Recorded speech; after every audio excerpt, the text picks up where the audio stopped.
We are going to talk about these two right here.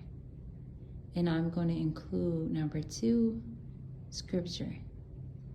This is just the beginning of the video, and I'm going to break this down.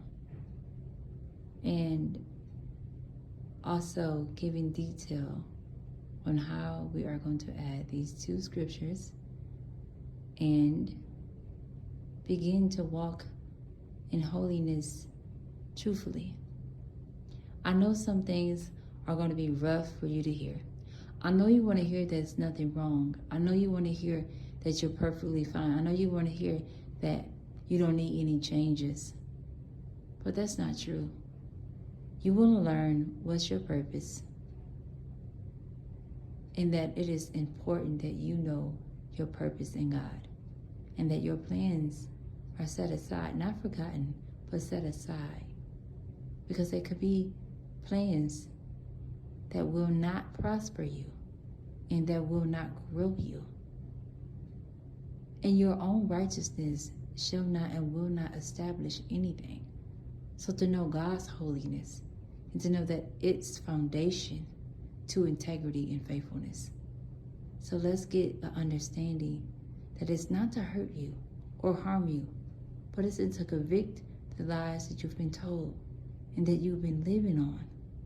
So I'm not going to say you're a liar, but you have been told lies. And this will hurt. The truth will hurt. We both are in this together.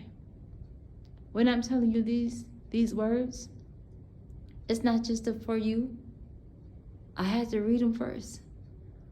In the word, it tells us that we can't teach the word until we grow up in it. And so when you grow up in it, it also tells us that we have to give it out.